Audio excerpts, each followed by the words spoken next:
الله الرحمن الرحيم ألا لله الدين الخالص اللهم صل على محمد وعلى آل محمد كما صليت على إبراهيم وعلى آل إبراهيم إنك حميد مجيد اللهم بارك على محمد وعلى آل محمد كما باركت على إبراهيم وعلى آل إبراهيم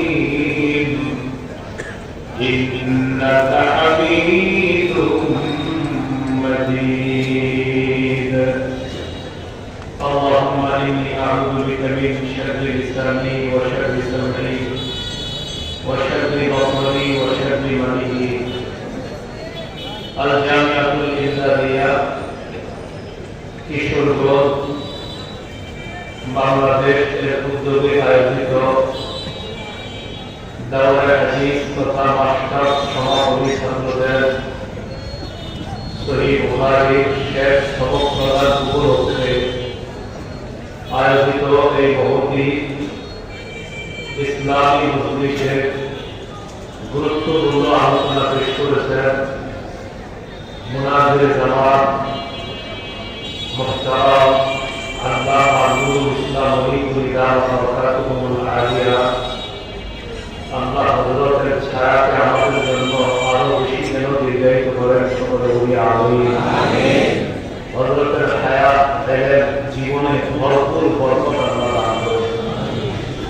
হযরত সহিহ বুখারীর শেষ সবক প্রদান উপলক্ষে আরো উলামায়ে কেরাম আলোচনা পেশ করেছেন। যারা আলোচনা পেশ করেছেন তাদের আলোচনাগুলো আমরা এশার নামাজের আগ পর্যন্ত এখানে শুনতেছিলাম। এশার নামাজের পর আমার নাম ঘোষণা করা হয়েছে আলোচনা পেশ করার জন্য। 23 নম্বর পারা 17 নম্বর পৃষ্ঠা সূরা জুমারের 3 নম্বর আয়াতে কালিমার অংশ বিশেষ তেলাওয়াত করলাম। এই আয়াতে আল্লাহ রাব্বুল আলামিন বলেন আলা লিল্লাহি দ্বীনুল খালিস। শোনো, খালিস ইবাদত, খালিস আনুগত্য, সঠিক ইবাদত, সঠিক আনুগত্যের প্রাপ্য একমাত্র আল্লাহ। খালিস ইবাদত, সঠিক ইবাদত, খাঁটি ইবাদতের প্রাপ্য একমাত্র আল্লাহ। খালিস ইবাদত বা খালিস আনুগত্যকে এখানে বলা হয়েছে খালিস দ্বীন। এই খালিস দ্বীন, খাঁটি ইবাদত আমরা যখন করব আল্লাহর জন্য, এই খাঁটি ইবাদতে আমাদের প্রতিপক্ষ হয়ে দাঁড়ায় 4টি জিনিস। আল্লাহর খাঁটি ইবাদত করার ক্ষেত্রে প্রতিপক্ষ হয়ে দাঁড়ায় 6টি জিনিস। 1 নম্বর শিরক, 2 নম্বর কুফর, 3 নম্বর বিদআত, 4 নম্বর গাফলাত। গাফলাতের বাংলা হলো অলসতা। খালিস ইবাদত এর প্রথম প্রতিপক্ষ হলো শিরক। শিরক মানে হলো আল্লাহর সাথে অংশীদার সাব্যস্ত করা। কথায় শিরকি কথা বলা যাবে না, কর্মে শিরকি কর্ম করা যাবে না, আকীদা বা বিশ্বাসে শিরকি আকীদা রাখা যাবে না। শিরকের ক্ষেত্রে 10টি কথা মনোযোগ সহকারে সবাই মনে রাখবে। 1 নম্বর, শিরক মহা জুলুম। আল্লাহ রাব্বুল আলামিন সূরা লুকমানের 13 নম্বর আয়াতে বলেন, وَإِذْ قَالَ لُقْمَانُ لِابْنِهِ وَهُوَ يَعِظُهُ يَا بُنَيَّ لَا تُشْرِكْ بِاللَّهِ إِنَّ الشِّرْكَ لَظُلْمٌ عَظِيمٌ। ওই সময়কে স্মরণ করুন যখন লোকমান তার সন্তানকে ওয়াজ করতে গিয়ে এই ওয়াজ করল, এই উপদেশ দিল, হে প্রিয় সন্তান, তুমি আল্লাহর সাথে শিরক করবা না, নিশ্চয়ই শিরক মহা জুলুম। তবে শিরকের ব্যাপারে 10টা কথার প্রথম কথা জানলাম, শিরক মহা জুলুম। আমি কাউকে অন্যায়ভাবে 2-3টা আঘাত করলাম, নিঃসন্দেহে এটা জুলুম। এর চেয়ে বড় জুলুম হলো আল্লাহর সাথে শিরক করা, অংশীদার সাব্যস্ত করা। শিরকের ব্যাপারে দ্বিতীয় কথা, যে ব্যক্তি আল্লাহর সাথে শিরক করবে, আল্লাহ তার জন্য জান্নাত হারাম করে দেয়, জাহান্নাম তার জন্য অবধারিত হয়ে যায়। নাউযুবিল্লাহ। সূরা মাইদার 72 নম্বর আয়াতে আল্লাহ রাব্বুল আলামিন বলেন, লাকাদ কাফারা আল্লাযীনা ক্বালু ইন্নাল্লাহা হুয়াল মাসীহু ইবনু মারইয়াম ওয়া ক্বালা আল-মাসীহু ইয়া বানী ইসরাঈল আ'বুদুল্লাহ রাব্বী ওয়া রাব্বাকুম ইন্নাহু মান ইউশরিক বিল্লাহ ফাকাদ হারামা আল্লাহু আলাইহি আল-জান্নাহ ওয়া মা'ওয়াহু النار وما للظالمين من أنصار। কাফেররা বলে, নিশ্চয়ই আল্লাহই মারিয়ামের সন্তান ঈসা। একজন কাফের বলে, মারিয়ামের সন্তান ঈসাই আল্লাহ, আল্লাহই ঈসা। এর বিপরীতে ঈসা নবী তাওহীদের দাওয়াত দিচ্ছে জনগণকে, তার জাতিকে। ঈসা নবী বলেন, وقال المسيح يا بني إسرائيل اعبدوا الله ربي وربكم। ঈসা নবী বলেন, হে বনি ইসরাঈল, তোমরা আল্লাহর ইবাদত করো, যিনি আমার রব এবং তোমাদের রব। আমি হলাম মাখলুক, আল্লাহ খালেক। আল্লাহ আমি না, আমি আল্লাহ না, আমি আল্লাহর সৃষ্টি, আল্লাহ সৃষ্টিকর্তা। তোমরা আল্লাহর ইবাদত করো, তিনি আমার রব, তোমাদের রব। এটা ইসলামের তাওহীদের স্লোগান। এরপর বলেন, ইন্নাহু মান ইউশরিক বিল্লাহ, যে ব্যক্তি আল্লাহর সাথে শিরক করবে, ফাকাদ হারামা আল্লাহু আলাইহি আল-জান্নাহ, আল্লাহ তার জন্য জান্নাতকে হারাম করে দেয়। ওয়া মা'ওয়াহু النار, তার ঠিকানা হলো জাহান্নাম। ওয়া মা লিল-যালিমিনা মিন আনসার, আল্লাহ বলেন, জালেমদের কোনো সাহায্যকারী নেই। আচ্ছা, শিরকের আলোচনা ফিনিশিং আল্লাহ জালেম দিয়ে কেন বলবেন? বুঝলেন? আলোচনা চলতেছে শিরকের, ফিনিশিং দিচ্ছে জালেম দিয়ে। আল্লাহ বলতেছেন যে শিরক করবে তার ঠিকানা জাহান্নাম, তার জন্য জান্নাত হারাম। শেষে আল্লাহ বলতেছেন জালেমদের কোনো সাহায্যকারী নেই। মনোযোগ দিয়ে যদি ওয়াজ শুনে থাকেন বোঝার কথা, শিরকের 1 নম্বর কথা ছিল শিরক সবচেয়ে বড় জুলুম। তো বলেন তো, যে জুলুম করে তাকে কি বলা হয়? জালেম। তো যে শিরক করে, তো শিরক তো জুলুম। তো যে জুলুম করে, শিরক নামক জুলুম যে করবে তাকে কি বলা হয়? তাই আল্লাহ বললেন, নমাজ সালিমিনা মিন আনসার, জালেমদের কোনো সাহায্যকারী নেই। মানে শিরক নামক জুলুম যেই জালেম করে, সেই জালেমদের কোনো সাহায্যকারী নেই। এই জন্য বললেন জালেম। এই হলো দ্বিতীয় কথা। শিরকের ব্যাপারে তৃতীয় কথা, যে ব্যক্তি শিরক করবে তার আগের যত ভালো আমল আছে সব বরবাদ হয়ে যাবে। আপনাদের এলাকার এক ব্যক্তি 364 দিন আল্লাহকে সিজদা দেয়, 365তম দিনে কোন এক জায়গায় গেছে, যাওয়ার পর সেদিনও 5 ওয়াক্ত নামাজে আল্লাহকে সিজদা করে, পাশাপাশি আবেগে সামান্য সময়ের জন্য একটা কবরে সিজদা দিচ্ছে বা একটা মাজারে আবেগে সিজদা দিচ্ছে সামান্য সময়। যখন জিজ্ঞাসা করা হয় যে আবার কিসের সিজদা, তো কথা তিনি যদি জবাব দেয় 7 বছর শরীয়তের সিজদা দেই, আর এখন যেটা দিলাম যে আবেগে মারিফতের সিজদা, শরীয়তের সিজদাটা শাইখুল হাদিস সাহেব যে মারিফতের সিজদাটা সবাই বুঝে না, এটা বোঝার জন্য আত্মাত্মিক জ্ঞানের প্রয়োজন। নিঃসন্দেহে এই লোক যার কাছ থেকে এই কথা শিখেছে সেও প্রতারক, তার অনুসারী যারা সবাই প্রতারক অনুসরণ করে। এই যে আপনার আবেগে একটা ছোট্ট সিজদা দিয়ে দিচ্ছে এবং তার ইয়াকিন যেটা, এটা কোনো সমস্যা না, এটা তার ইয়াকিন।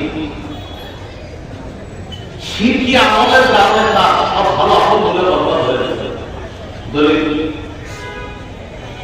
সূরা জুমারের 65 নম্বর আয়াতে আল্লাহ বলেন, ওয়ালাকাদ উহিয়া ইলাইকা ওয়া ইলাল্লাযীনা মিন ক্বাবলিক লাইন আশরাকতা লায়াহবাতান্না আমালুকা ওয়া লাতাকুনান্না মিনাল খাসিরিন। নবী আপনার প্রতি এই মর্মে ওহী প্রেরণ করা হলো, আপনার পূর্ববর্তীদেরকেও এই মর্মে নির্দেশ প্রদান করা হয়েছে, ওহী প্রেরণ করা হয়েছে, যদি আপনি শিরক করেন, যদি আপনি শিরক করেন, নবীকে আল্লাহ বলতেছে আপনার প্রতি আপনার পূর্ববর্তীদের প্রতি ওহী প্রেরণ করা হয়েছে, যদি আপনি শিরক করেন লা ইয়াহবাতান্না আমালুকা, আপনার সব আমল বরবাদ হয়ে যাবে, ওয়া লাতাকুনান্না মিনাল খাসিরিন, আপনি ক্ষতিগ্রস্তদের অন্তর্ভুক্ত হয়ে যাবেন। নবীকে বলার মাধ্যমে আল্লাহ ধমকটা আমাদের দিয়েছে, নবীরা তো কখনো শিরক করবে না, তারা তো নিষ্পাপ, কিন্তু এই নবীকে আল্লাহ বলতেছে যদি আপনি শিরক করেন আপনার আমল নামা বরবাদ। তা আমাদের তো আমল নামা বেশি নাই, আবার যদি শিরক করি আমল নামা থাকবে না বরবাদ হয়ে যাবে। এ হলো 3 নম্বর। 4 নম্বর, যে ব্যক্তি শিরক করবে, নতুন করে যদি ঈমান না আনে আর তওবা না করে, আল্লাহ কিন্তু তার শিরকের অপরাধ ক্ষমা করবেন না। সূরা নিসা 48 নম্বর আয়াত এবং 116 নম্বর আয়াতে আল্লাহ বলেন, ইন্নাল্লাহা লা ইয়াগফিরু আন ইউশরাকা বিহি ওয়া ইয়াগফিরু মা দুনা যালিকা লিমান ইয়াশা। যে ব্যক্তি আল্লাহর সাথে শিরক করবে নিশ্চয়ই আল্লাহ তাকে ক্ষমা করবেন না। শিরকের নিচে যত অপরাধ আছে যাকে ইচ্ছা আল্লাহ তাকে ক্ষমা করে দিবেন। এই হলো 4 নম্বর। 5 নম্বরটা আমার সাথে একটু আপনারা বলবেন, ওলামা হযরতরা বলার দরকার নাই, আপনারা যারা ছাত্র, আমি ছাত্র, ছাত্ররা বোঝার ভালো হয়ে যায়। 5 নম্বর একটু সবাই বলি, আপনারা শিরক সবচেয়ে বড় পাপ, সবচেয়ে বড় পাপ, শিরক সবচেয়ে বড় পাপ। সহিহ বুখারীর বর্ণনা 6561 নম্বর হাদিস, কিতাবুল ইমান, বাবু মান কাতালা মুমিনান মুতাআম্মিদা। ইমাম বুখারী তার বুখারীর মধ্যে একটা অধ্যায় এনেছেন, এই অধ্যায়টার নাম হলো কিতাবুল ইমান, মুক্তিপদ অধ্যায়। শিরোনাম হলো বাবু মান কাতালা মুমিনান মুতাআম্মিদা। কেউ যদি কোন মুমিনকে ইচ্ছাকৃতভাবে হত্যা করে, এই শিরোনামে ইমাম বুখারী একটা হাদিস এনেছেন। হাদিসের বর্ণনাকারী আব্দুল্লাহ ইবনে মাসউদ রাদিয়াল্লাহু তাআলা আনহু তিনি বলেন, قال رجل يا رسول الله أيك أكبر عند الله। এক ব্যক্তি আল্লাহর রাসূলকে প্রশ্ন করলেন, ও আল্লাহর নবী, আপনার কাছে সবচেয়ে বড় পাপ কোনটি আপনার কাছে জানতে চাই। নবীজি জবাব দিলেন, লিল্লাহি নিদ্দান ওয়া হুয়া খালাকাকা। আল্লাহ তোমাকে সৃষ্টি করেছেন, এই আল্লাহর সমকক্ষ নির্ধারণ করা সবচেয়ে বড় পাপ। আল্লাহর সমকক্ষ নির্ধারণ করা সবচেয়ে বড় পাপ। সূরা বাকারার 65 নম্বর আয়াত আছে, 2 বার 4 নম্বর পৃষ্ঠার একদম শুরুর লাইনে, ওয়া মিনান নাসি মান ইয়াত্তাখিযু মিন দুনিল্লাহি আনদাদা ইউহিব্বুনাহুম কাহুব্বিল্লাহ। মানুষের মাঝে কিছু মানুষ আছে এমন যারা আল্লাহর সমকক্ষ নির্ধারণ করে, সমকক্ষদেরকে তেমন ভালোবাসে যেমন ভালোবাসে আল্লাহকে। বলি আলহামদুলিল্লাহ। কাফেরদের মধ্যে একদম কাবার সাথে ক্রস করতো, এটাও মানতো কাবার রব আল্লাহ। আমার আব্বা যেখানে সাই করি সাফা বাইরা সাই বাইরা সাফা মারওয়া, এখানে তারা সাই করতো যখন তখন দুই পাশে দুইটা মূর্তিকে তারা সম্মান করতো। একদিক দিয়ে আল্লাহকেও খুশি করতো, আরেক দিক দিয়ে মূর্তিগুলোকেও খুশি করতো। তাদেরকে জিজ্ঞাসা করা হবে, তারা বলতো এরা আল্লাহর সাহায্যের দাবি। এই জন্য তারা মুশরিক, কারণ তারা আল্লাহর রব মানে আমার আল্লাহ সমকক্ষ নির্ধারণ করে লাভ উজ্জাত মানা, এই জন্য তারা মুশরিক, তারা শিরিক করে। তো মানুষের মাঝে কিছু মানুষ আছে যারা আল্লাহর সমকক্ষ নির্ধারণ করে, আল্লাহকে তেমন ভালোবাসে, ওই মূর্তিগুলাকে সমকক্ষগুলাকে তেমন ভালোবাসে যেমন ভালোবাসে আল্লাহকে। বলি আলহামদুলিল্লাহ। والذين آمنوا أشد حبا لله। যারা ইমানদার তারা সবচেয়ে বেশি ভালোবাসে আল্লাহকে। প্রশ্ন জাগে, আমরা যারা বাবাকে ভালোবাসি, মাকে ভালোবাসি, ভাইকে ভালোবাসি, স্ত্রীকে ভালোবাসি, তাহলে এটা আমরা বাবাকে, মাকে, স্ত্রীকে, সন্তানকে ভালোবাসি কারণ এই ভালোবাসায় হুকুম আছে আল্লাহ।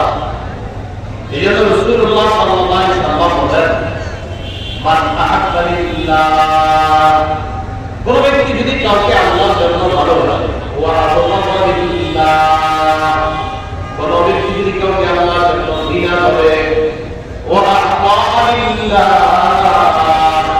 কেউ যদি কাউকে আল্লাহর জন্য দান করে, ওয়া মানা লিল্লাহ, কেউ যদি কাউকে আল্লাহর জন্য না দেয়, দান করে আল্লাহর জন্য আবার দেয় না আল্লাহর জন্য, খারাপ কাজের জন্য ডোনেশন দেয় তো সেখানে দেয় না আল্লাহর জন্য। আর 3 নম্বর হলো কেউ কাউকে দেয় আল্লাহর জন্য, যেমন মাহফিলের জন্য আপনার দান চাওয়া হলো, সেটা আল্লাহর জন্য দান করা। গানের জন্য ডোনেশন, যারা গানের জন্য সাহায্য করে এখানে বলে ডোনেশন, কারণ হুজুররা দান সদকা চায়, তাই দান সদকাটা হুজুরদের জন্য বিষয়। আর যারা স্মার্ট দেশ নিজেদেরকে ভাগ দেখায়, এটার নাম দেয় ডোনেশন। ডোনেশন দান একই কথা, কিন্তু ডোনেশন দিয়ে বুঝায় যেটা একটা স্মার্টনেস, এটার মধ্যে দান শব্দটা যেন না আসে, এটা তো হুজুররা বলবেন না। দান ডোনেশন একই কথা, বাকি দান করলে সওয়াব, আর ডোনেশনের নামে খারাপ কাজে অনুদান দিয়ে গুনাহ হবে। এই 4 গুণ যাদের মধ্যে থাকবে, আল্লাহর জন্য ভালোবাসা, আল্লাহর জন্য ঘৃণা করা, আল্লাহর জন্য দান করা, আল্লাহর জন্য না দেওয়া, অর্ডার দেওয়া, ফাকাদ ইসতাকমালাল ঈমান, সে ব্যক্তি ঈমানকে পরিপূর্ণ করল। তাহলে মুমিন কাউকে ভালোবাসে তার জন্য, কাউকে ঘৃণা করে তার জন্য, কাউকে দেয় তার জন্য। আমার মুমিন যদি কোথাও না দেয় সেটাও তার জন্য, আল্লাহর জন্য। মনে আছে সবচেয়ে বড় পাপ কি? শিরক করা। আব্দুল্লাহ ইবনে মাসউদ বলেন, এক ব্যক্তি এসে নবীর প্রশ্ন করতে, হুজুর সবচেয়ে বড় পাপ কোনটি? তো নবী বললেন, তুমি আল্লাহর সমকক্ষ নির্ধারণ করা। قال ثم أيٌ يا رسول الله, হুজুরের পর সবচেয়ে বড় পাপ কোনটি আপনার কাছে জানতে চাই। নবীজি বললেন, আনতা কুতুলা ওয়ালাদাকা ওয়া তোমার সন্তান তোমার খাদ্যে অংশগ্রহণ করবে এই ভয়ে সন্তান হত্যা করা, দারিদ্রতার ভয়ে সন্তান হত্যা করা, দ্বিতীয় সন্তান না নেওয়া। দ্বিতীয় সন্তান নেওয়ার মতো কে খাওয়াবে? সূরা নামের 151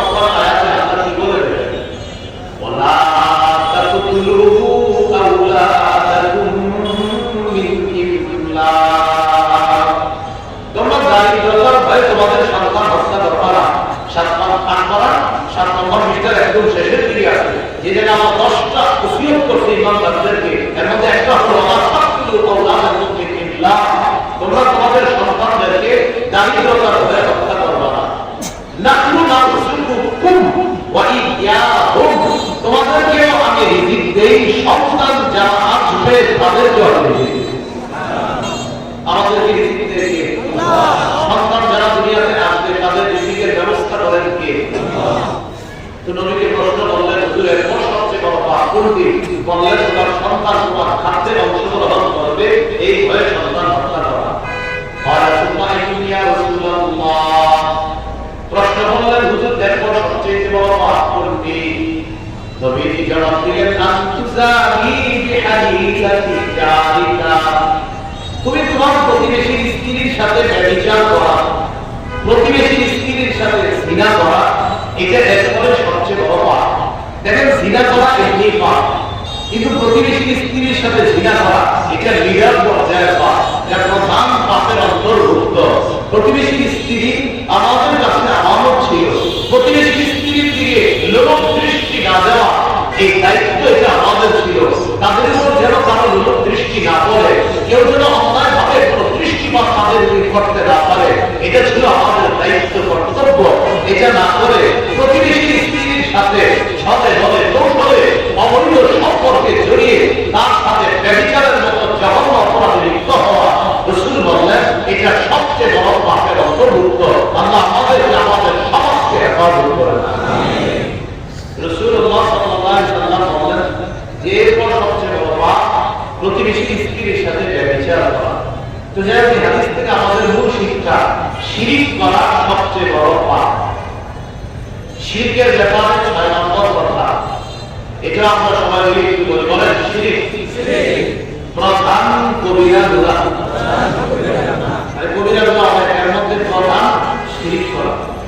সেই বুখারীর বর্ণনা 2653 নম্বর হাদিস, 2653, কিতাবুশ শাহাদাত, বাবু মা কিলা ফি কওলি যুর ওয়া ফি শাহাদাতিজ যুর। ইমাম বুখারী আর বুখারী শরীফের মধ্যে একটা অধ্যায় কায়েম করেছেন, এবং কিতাবুশ শাহাদাত, সাক্ষ্য প্রদান অধ্যায়। বাবু মা কিলা ফি শাহাদাতিজ যুর, মিথ্যা সাক্ষ্য প্রদানের ব্যাপারে যা বলা হয়েছে এই শিরোনামে ইমাম বুখারী একটা হাদিস আছে।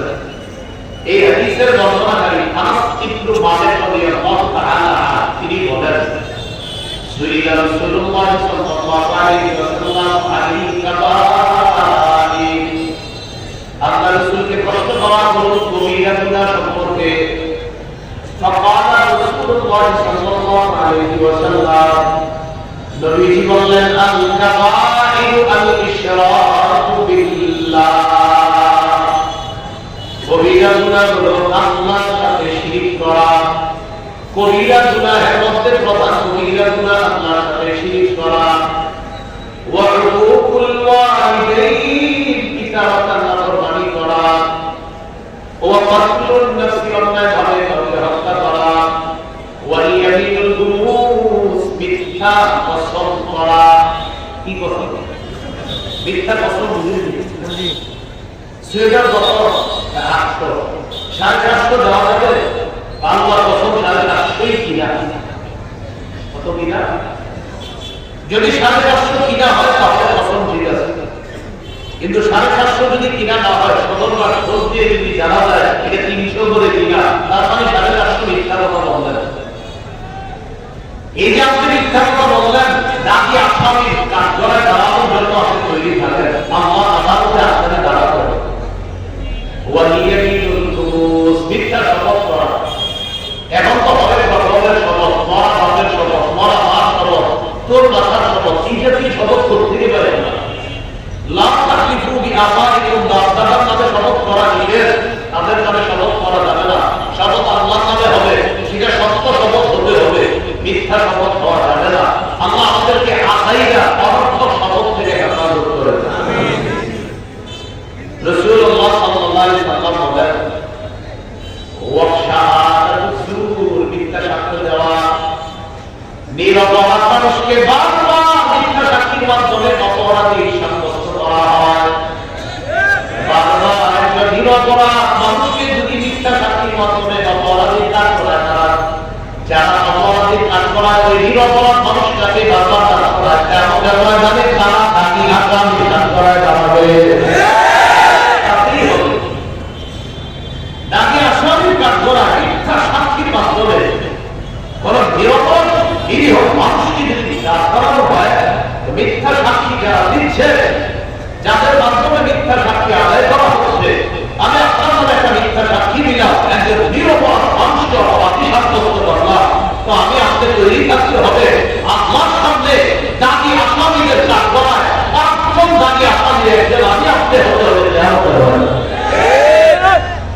খুব কঠিন অবস্থা, অবাক ব্যাপার। কোন মানুষ কোন ব্যাপারই মনে করতেছে না মিথ্যা সাক্ষ্য ইত্যাদি, এটা কেমন যেন এখন হয়ে গেছে, এটা কোনো ব্যাপার না। আপনি আজকে মারা যাবেন তো কালকে একদিন হয়ে যাবে, এই কথাটা চূড়ান্ত আপনার সামনে আপনাকে মিথ্যা সাক্ষীর জন্য জবাবদিহিতা করতে হবে, এটাও চূড়ান্ত। রাসূলুল্লাহ সাল্লাল্লাহু আলাইহি ওয়াসাল্লাম বললেন, বড় বড় কবিরা গুনাহ এর মধ্যে প্রধান কবিরা গুনাহ শিরক, আর এর মধ্যে অনেকগুলো কবিরা গুনাহের কথা বলতেন।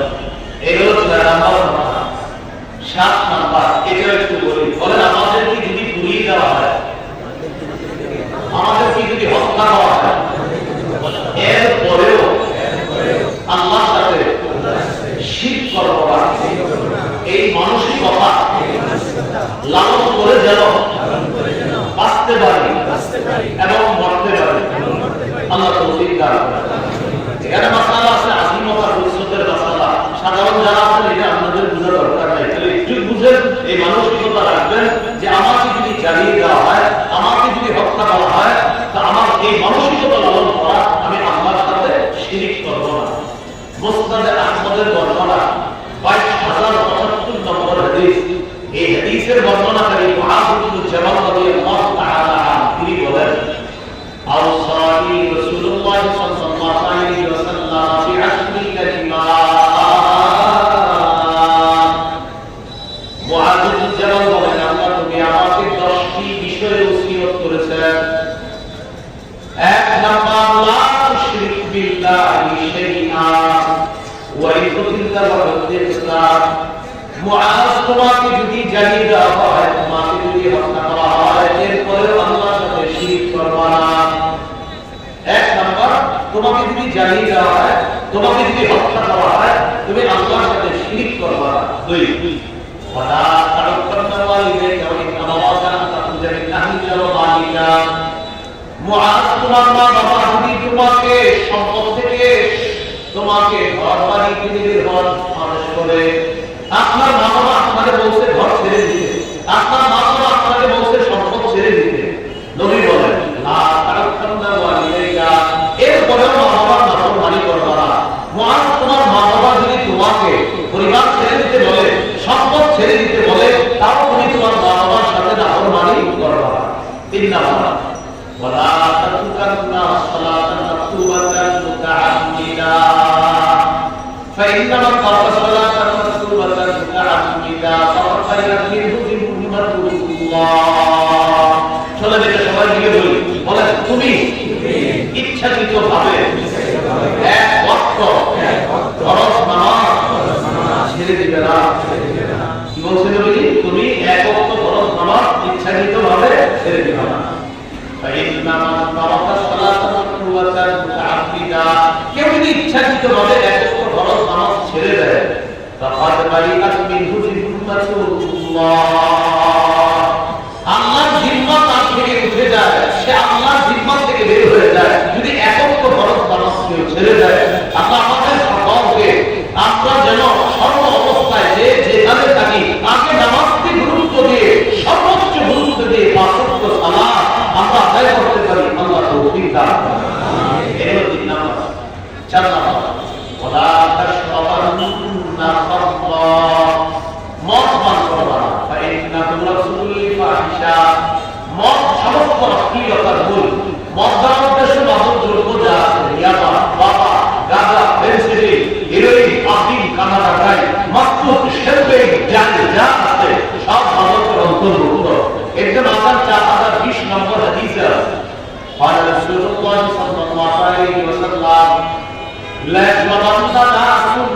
উম্মতি আল-মাতাইসামুনাহা বিগাইরি ইসমিহা, আমার উম্মতের একজন মদ পান করবে, নাম দিবে অন্য, অন্য নাম দিয়ে মদ পান করবে, মাদক সেবন করবে।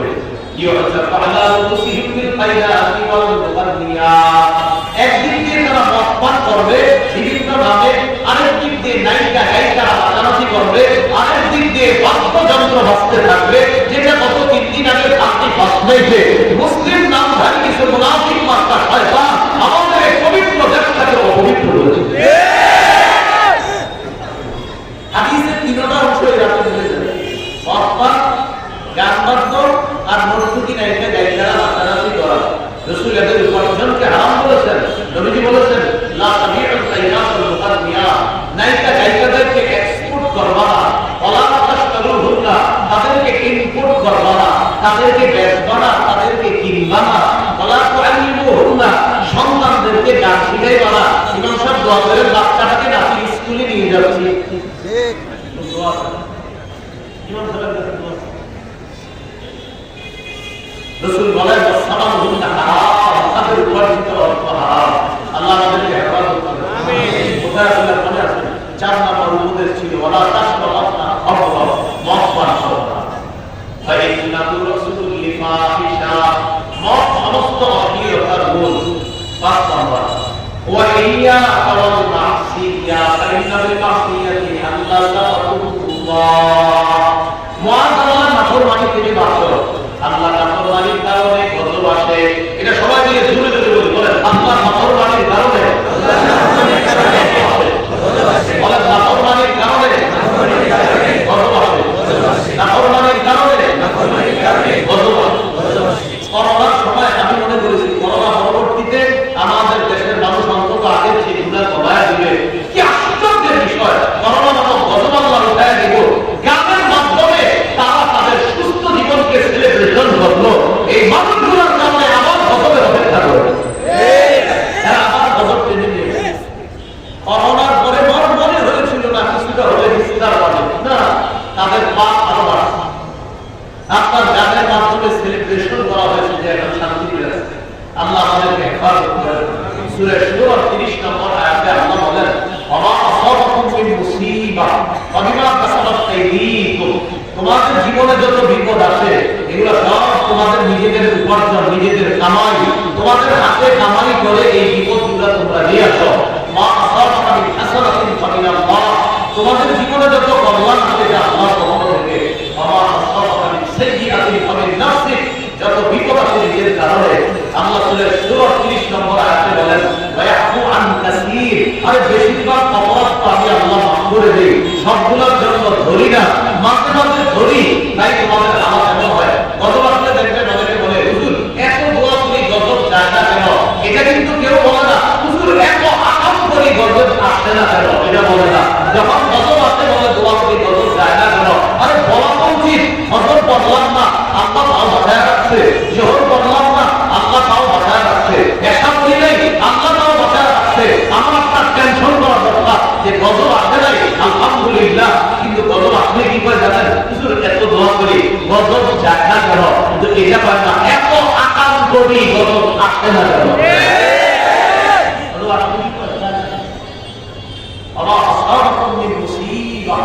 যত বিপদ আসে নিজেদের কারণে। ফজর না করে নাস্তা করে হয়েছে কখনো ইস আজকে নাস্তাটা মিস হয়ে গেছে, কেউ পারে না। জোহর না করে দুপুরের খাবার খায়, কেন হচ্ছে কোনোদিন আজকে জোহর করি নাই দুপুরের খাবার তো হয়ে গেল। এসা না করে রাতের খাবার খায়, কোনোদিনই বলেছেন যে এসা করলাম না খাওয়া রাতের খাবার হয়ে গেল, আল্লাহ আসলে বাসায় রাখছে এখনো, এটা তো কোনোদিন বলেন না। 5 নম্বর নাফরমানি করবা না, নাফরমানির কারণে গজব আসে। 6 নম্বর ওয়া ইয়্যাকা ওয়াল ফিরার মিনাল সাহরি ওয়াল হালাকাত জিহাদের ময়দান থেকে সবাই যদি পালিয়ে যায়, তুমি জিহাদের ময়দানে সবাই যদি মারা যায়, শহীদ হয়ে যায়, তুমি জিহাদের ময়দান থেকে পলায়ন করবা না। জিহাদের নিয়ম আছে কি তোমার? হ্যাঁ, জিহাদের নিয়ম আছে তোমার? আল্লাহ কবুল করেন। আসলে নিয়ম আছে, নিয়ম না থাকলে নেপালি মৃত্যু গ্রহণ হবে। জিহাদের নিয়ম আছে তো তোমার? ওলামায়ে কেরামদের পক্ষ থেকে যদি কখনো ফিলিস্তিন দিনের পক্ষে এবং রাষ্ট্রীয়ভাবে যদি সুযোগ করে দেওয়া হয় জিহাদের জন্য, দিল থেকে মনে প্রাণে কাদের কাদের নিয়ত আছে ইনশাআল্লাহ? আমার নিয়ত আছে ইনশাআল্লাহ।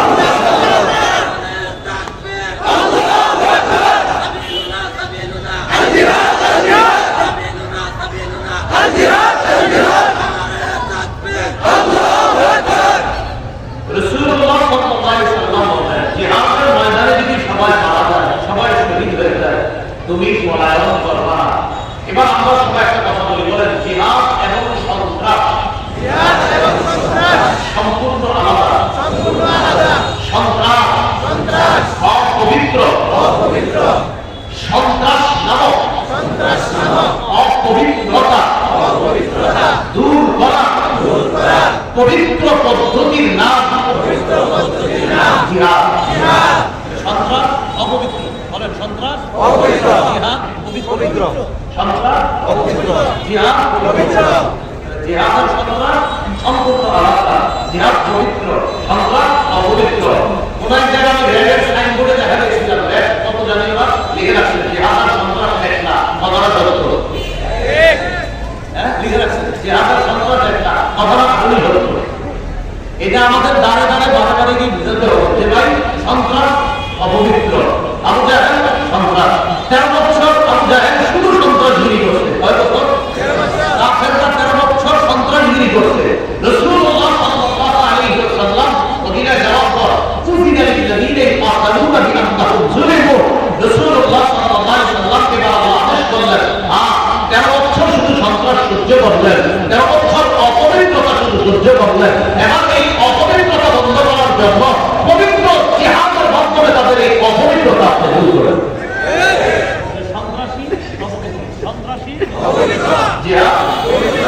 তাহলে বলেন তো রাসূল আর এই কাফেরদের মধ্যে আগে কি জিহাদের হয়েছিল না আগে সন্ত্রাসী হয়েছিল?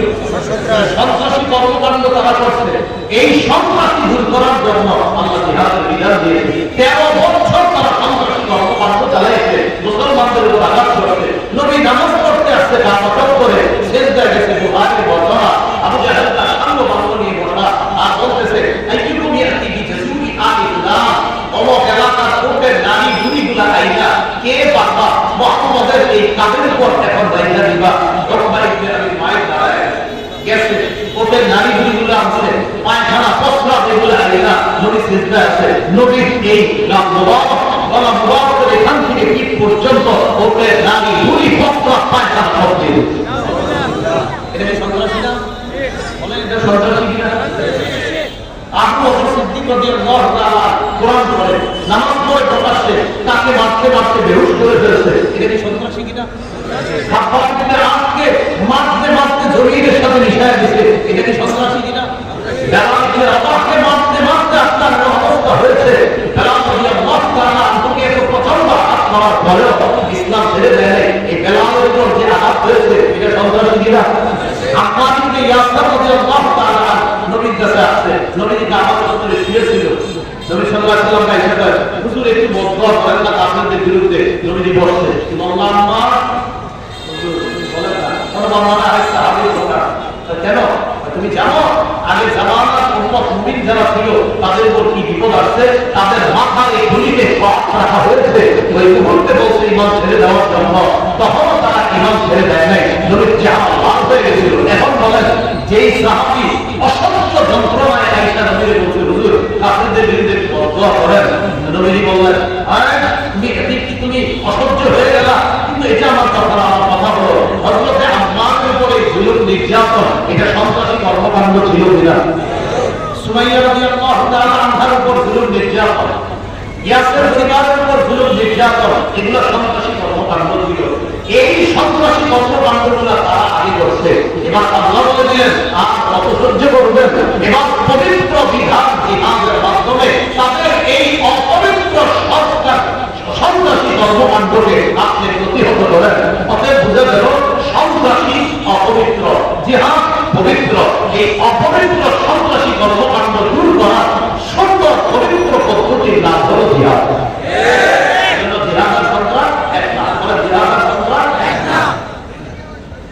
রাসূলুল্লাহ সাল্লাল্লাহু আলাইহি ওয়াসাল্লাম বললেন, মুআজ তুমি জিহাদের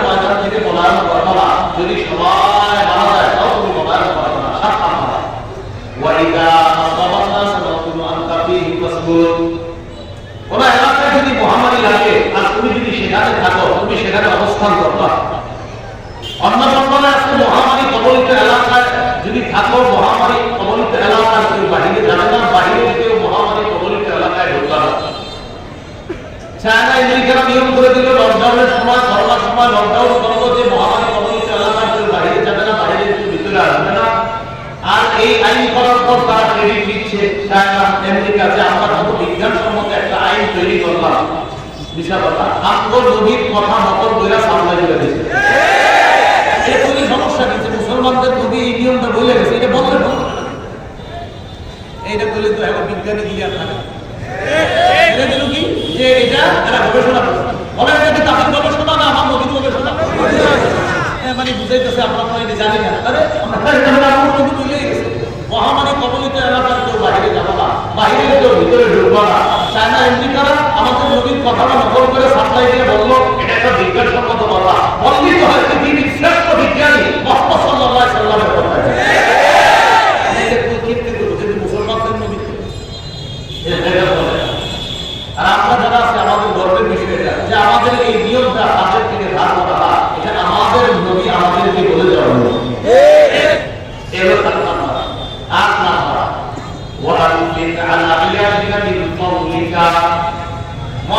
তোমার পরিবারের উপর শব্দ অনুযায়ী খরচ করবা, বেতন যা আছে এই অনুযায়ী পরিবারের জন্য খরচ করা। 8 নাম্বার, এটা হলো 8 নাম্বার। 9 নাম্বার,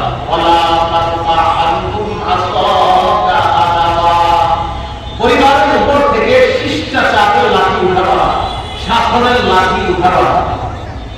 এখানে যারা বিবাহিত, যারা বিবাহ করেছে, যারা পরিবারের অভিভাবক এখানে আছে, আপনি আপনার পরিবারের জন্য এমন একজন অভিভাবক হওয়া, আপনার পরিবারের সবাই যেন আপনার ব্যাপারে এই মানসিকতা রাখে যে আমার স্বামী, আমার বাবা, এই সন্তানরা বলবে বাবা, স্ত্রী বলবে স্বামী, যে আমার স্বামী তো এমন, আমি যদি কোনো হালাল চাহিদা পেশ করি তিনি তার সাধ্যের মধ্যে আমার হালাল চাহিদাটা পূরণ করে দেওয়ার চেষ্টা করে। কিন্তু আমি যদি ইসলাম বহির্ভূত কোনো কাজ করি তা আমার স্বামীর চেয়ে কঠোর আর কেউ হবে না। আপনার সন্তানরা যেন আপনার ব্যাপারে এই মানসিকতা রাখে, আমাদের বাবা এমন এক বাবা, আমাদের বাবাকে যা বলি আপনার সাধ্যের মধ্যে পূরণ করার চেষ্টা করে। কিন্তু ইসলামের বহির্ভূত কোনো কর্মকাণ্ড করবো আমার বাবার চেয়ে কঠিন বাবা আর কেউ হবে না। এটা হলো পরিবারের শাসনের লাঠি। এই শাসনের লাঠি উঠানো যাবে না। যেমন আমরা এই 10-15 বছর আগে ইলেকট্রনিক মিডিয়া যখন আপনার সয়লাভ জয়ের অবস্থা হয় নাই, তখন আমাদের বাবাদের হালাত ছিল যেমন বলে আমাদের একটু বললেই সব দূর নামাজ নিয়েছ। এখনো বছরের সময় দেখবেন আমরা মাদ্রাসা যারা পড়াশোনা করি, জামিয়া ছাত্ররা, আমাদের 7 দিনের জন্য বাড়িতে যাইতাম ছুটিতে। চিন্তা করতাম যে আমি মাদ্রাসায় ঘুমানোর সুযোগ পাই না, ঠিক মতো খাইতে পারি না, এই সেই করতে করতে বাড়ি থেকে যা একটু আরামে ঘুমানো।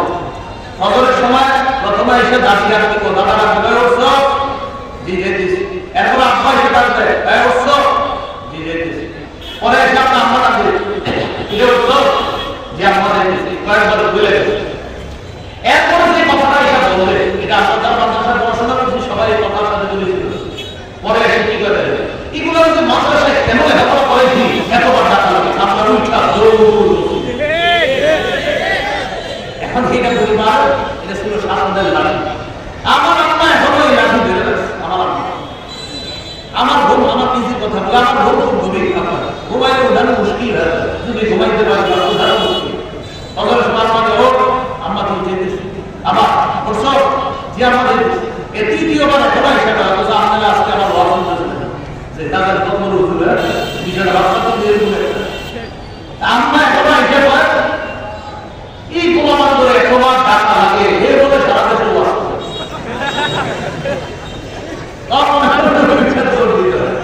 এটা শাসনের না।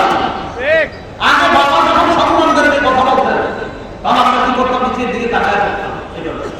আর মনে হচ্ছে সত্যি করে বলবে আব্বা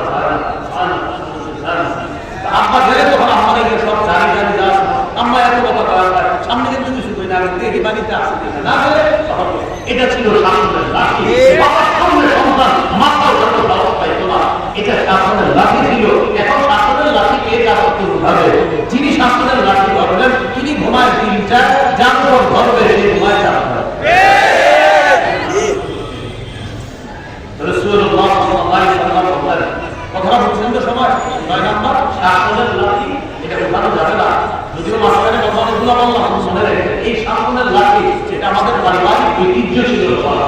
আমি স্কুল কলেজের ছাত্র বলেন, মাদ্রাসার ছাত্র বলেন, সবাই ফজরের সময় দাদা দাদি মা বাবার ডাককে খুব ভয় করতো। সব তোরা এটা বললেই কিন্তু সবাই মসজিদে যেত।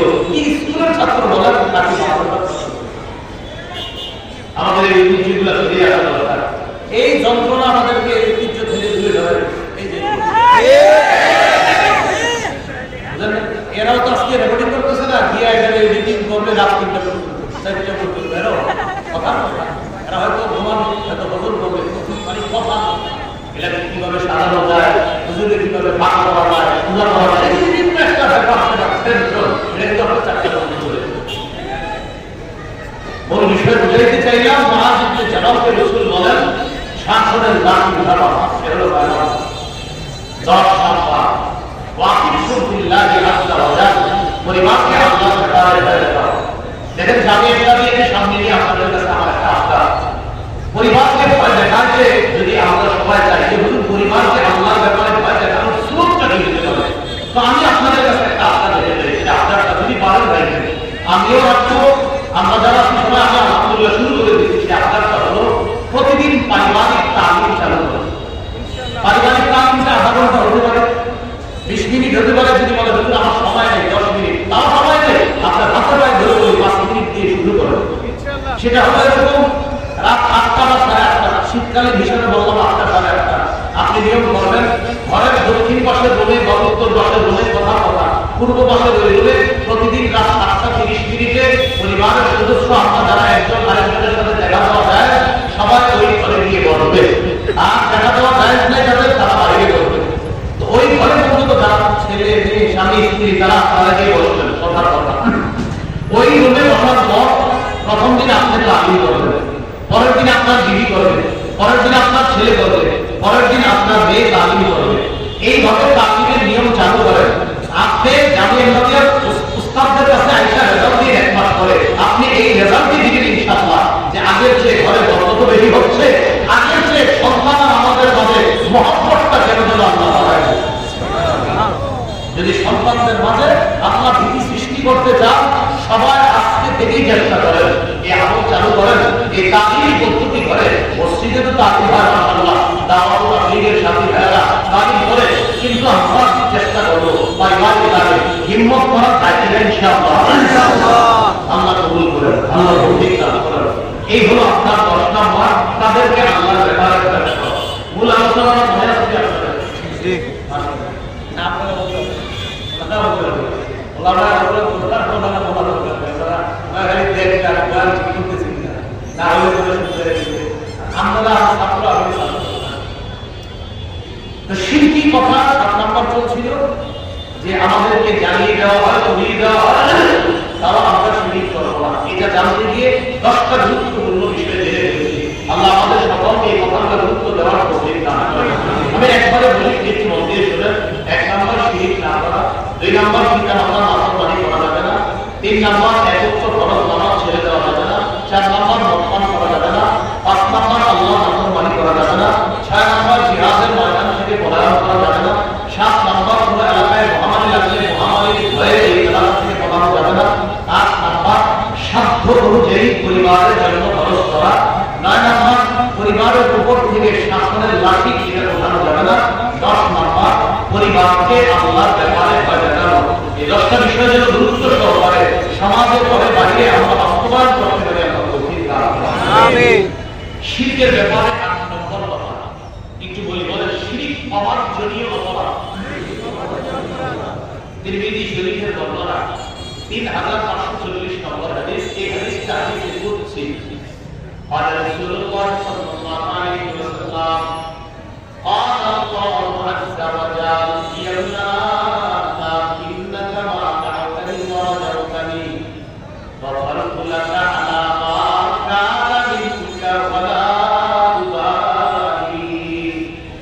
আল্লাহ বলেন, হে আদম সন্তান, তুমি ক্ষমার আশায় যতক্ষণ আমাকে ডাকতে থাকো, আমি আল্লাহ ততক্ষণ তোমাকে ক্ষমা করে দিতে কারো অপরাধ করি না।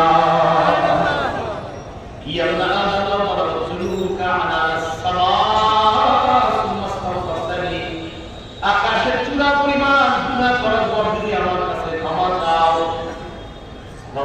লাকা আলা মা কানা মিনকা ওয়া উবালি, এই পরিমাণ গুনাহ আমি আল্লাহ তোমার ক্ষমা করে দিতে কারো পরোয়া করি না। শেষে কি করে? ইয়া ইবনা আদম ইন্নাকা লাউ আতাইতানি বিকুরাবিল আরদি খাতায়া, হে আদম সন্তান, তুমি যদি আমার কাছে দুনিয়ার বালু পরিমাণ গুনাহ নিয়ে আসো, সুম্মা লাকিতানিকা তুশরিকু বিহি শাইআ, গুনাহের মধ্যে যদি শিরিক না থাকে, দুনিয়া পরিমাণ গুনাহ যদি শিরিক নাই, লা আতাইতুকা বিকুরাবিহা মাগফিরা, আমি দুনিয়া পরিমাণ ক্ষমা দিয়ে তোমাকে ক্ষমা করে দেব। সুবহানাল্লাহ। শিরিক করা যাবে না। নয় নাম্বার, আগামীকাল কি বার? বৃহস্পতিবার। রবিবারের পরের দিন কি বার? সোমবার। এবার একটু একবার বলি, বলেন বৃহস্পতিবার, সোমবার। বৃহস্পতি এবং সোমবারে বান্দার আমলনামা আল্লাহর কাছে পেশ করা হয়। আমলনামায় যদি শিরক না থাকে আল্লাহ মাফ করে দেন। মানে আমলনামা ভুলে যায়, আপনার শিরিক নাই, বান্দার হক নষ্ট এই জাতীয় গুনাহগুলো নাই, আর শিরিক নাই, বাস আল্লাহ মাফ করে দেয়। কিছু অপরাধ আছে বান্দার, আল্লাহ এগুলো মাফ করে দেয়। মুসলিম শরীফের 4440 নম্বর হাদিসের বর্ণনা, قال رسول الله صلى الله عليه وسلم تعرض الأعمال إلى الله في كل يوم خميس والاثنين, আমলনামা আল্লাহর কাছে প্রতি বৃহস্পতিবার এবং সোমবার পেশ করা হয়। নবীকে প্রশ্ন করা হয়েছে, সোমবার বৃহস্পতিবার আপনি রোজা রাখেন কেন? নবী সাল্লাল্লাহু আলাইহি ওয়াসাল্লাম জবাব দিয়েছেন, সোমবারে আমার জন্ম, এই জন্য আমি এই দিনে রোজা রাখি। আরেকটা কারণ হলো, সোম বৃহস্পতিবার আমলনামা আল্লাহর কাছে পেশ করা হয়, আমি নবী চাই আমার আমলনামাটা যেন রোজা অবস্থায় আল্লাহর কাছে পাঠাইতে পারি। এই জন্য রোজা রাখি। রাসূল সাল্লাল্লাহু আলাইহি ওয়াসাল্লাম এক কারণে রোজা রাখি, কি তার জন্ম সোমবারে। সোমবার তো বছরে একদিন নাকি? সোমবার প্রতি সপ্তাহে একদিন, তাই তো? তাহলে বছরে একদিন, তাহলে প্রতি সপ্তাহে সোমবারে রোজা রাখা। রোজা রাখলে কি খায় না না খাওয়া হয়? রোজা রাখলে সারাদিন কি খাওয়া হয় না না খাওয়া হয়? আপনারা তো এটা করেন না। এটা না করে বছরে একদিন দেখি আপনারা খান আর জন্মদিন পালন করেন। কি নবী জন্মদিনে রোজা রাখলেন, না খাইলেন, আপনি বছরে একদিন খাইলেন, আবার বললেন আমি আশিকের রাসূল। ব্যাপারটা কেমন যেন হয়ে গেল। আল্লাহ রোজার তৌফিক দান করেন।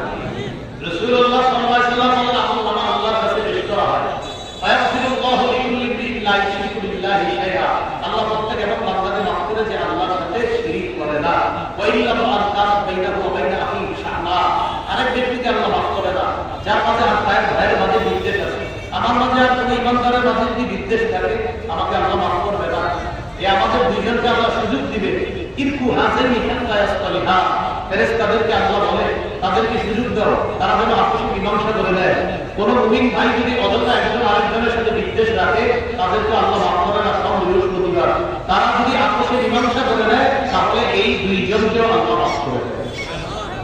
শিরকের ব্যাপারে 10 নম্বর কথা, সর্বশেষ কথা, বাড়াবাড়ি মানুষকে শিরক পর্যন্ত পৌঁছায় দেয়। বলি কি মানুষকে শিরক পর্যন্ত পৌঁছায়? মনে করেন আল্লাহর ওলিদের কবর, আল্লাহর ওলিদের বাজার, এটা তো বিরোধিতা করি না আমরা, আল্লাহর ওলিদেরও বিরোধিতা করি না আমরা, কিন্তু আল্লাহর ওলিদের কবরকে কেন্দ্র করে যদি শিরক করা হয়, ওই শিরকের বিরোধিতা করেছি, করতে থাকবো। আবার বলছি, আল্লাহর ওলিদের বিরোধিতা করি না, তাদের কবর বাজারের বিরোধিতা করি না, কিন্তু আল্লাহর ওলিদের কোন কবর বাজারকে কেন্দ্র করে যদি শিরক করা হয়, সেই শিরকের বিরোধিতা আহলে হক উলামায়ে কেরাম আগে করেছে, করতেছে, কিয়ামত পর্যন্ত উলামায়ে হক শিরকের বিরোধিতা করতেই থাকবে। কথাটা মাথায় রাখবেন ইনশাআল্লাহ। কবরের সামনে দিয়ে বাড়াবাড়ি করে বাড়াবাড়ি শিরক পর্যন্ত পৌঁছায় যাবে। ইবনে আবু দাউদ শরীফের 4608 নম্বর হাদিসে আছে, রাসূল সাল্লাল্লাহু আলাইহি ওয়াসাল্লাম বলেন, হালাকাল মুতানাত্তিউনা, হালাকাল মুতানাত্তিউনা, হালাকাল মুতানাত্তিউনা, সীমালঙ্ঘনকারীরা ধ্বংস, সীমালঙ্ঘনকারীরা ধ্বংস, বাড়াবাড়িকারীরা ধ্বংস। রাসূলুল্লাহ সাল্লাল্লাহু আলাইহি ওয়াসাল্লাম কিন্তু বলে দিয়েছেন যে তোমরা বাড়াবাড়ি করবে না, বাড়াবাড়ির কারণে ইন্নাহু আহলাকা মান কানা ক্বাবলাকুমুল কুলুবু ফিদ্দীন, তোমাদের পূর্ববর্তী জাতিরা ধর্মের ব্যাপারে বাড়াবাড়ি করার কারণে ধ্বংস হয়ে গেছে। আল্লাহ আমাদের সকলকে দ্বীনের ব্যাপারে যেন বাড়াবাড়ি মুক্ত হয়ে আমরা দ্বীন পালন করতে পারি আল্লাহ তৌফিক দান করেন। আলোচনা কি চলতেছিল মনে আছে? কি দিনে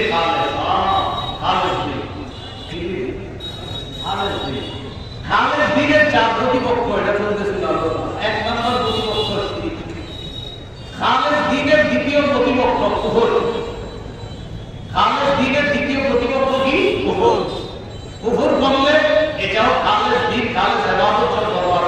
অনেক ইমানদার আছে যারা মনে করে আমার আব্দুর রহমান আব্দুর কিন্তু তিনি কুফরি করে, এটা তিনি জানেন না। আল্লাহ বলে দিয়েছেন আফাতুক মিনুনা বিবাহিল কিতাব ওয়া তাকফুরুনা বিবাহ। কিতাবের কিছু অংশ বিশ্বাস করো আর কিছু অংশ অস্বীকার করো। এটা কিন্তু আপনার কোরআনের পুরাটা বিশ্বাস করতে হবে, একটু অবিশ্বাস করলে তার ঈমান চলে যাবে। সূরা হুদের 17 নম্বর আয়াতে আল্লাহ বলেন ফালা তাকু ফি বিদিয়াতিন মিন, কোরআনের ব্যাপারে কোনো সন্দেহ করা যাবে না। সূরা আহজাবের 40 নম্বর আয়াতে আল্লাহ বলেন মা কানা মুহাম্মাদুন আবা আহাদিন মিন রিজালিকুম ওয়ালাকিন রাসূলুল্লাহ। মুহাম্মদ সাল্লাল্লাহু আলাইহি ওয়াসাল্লাম তোমাদের কোনো পুরুষ সাধারণ পুরুষের পিতা নন, ওয়ালাকিন রাসূলুল্লাহ তিনি আল্লাহর রাসূল, ওয়া খাতামুন নবিয়্যিন তিনি শেষ নবী। কেউ যদি কোরআনের সব বিশ্বাস করে আর তার নিজের দাবি করে আমি মুসলমান, কিন্তু খাতামুন নবিয়্যিন যদি জিজ্ঞাসা করা হয় এখানে আয়েশা কয় এই খাতামুন নবিয়্যিনের একটু ব্যাখ্যা আছে। ইমাম গাযালি বলেন লাইসা ফীহি তা'বীলুন ওয়ালা তাফসীরুন, এই আয়াতে ব্যাখ্যার কোনো সুযোগ নাই। আমাদের নবীর পরে আর কোনো নবী নাই। এখন যদি কোরআনের সব কেউ বিশ্বাস করে আর এই জায়গাটা অবিশ্বাস করে সন্দেহ করে, ঈমান আসবে না গেছে? এই জন্য কুফর। দুই নাম্বার খালেদ দিনের দ্বিতীয় প্রতিপক্ষ কুফর। তিন নাম্বার বেদাত।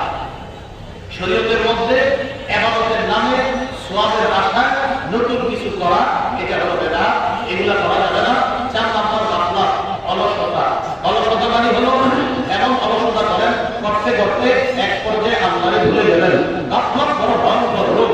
গাফলাত মানুষকে আল্লাহকে ভুলায় দেয়। এজন্য আল্লাহ বলেন লা তাকুনু কাল্লাযীনা নাসুল্লাহ, তোমরা তাদের মতো হয়ো না যারা আল্লাহকে ভুলে যায়।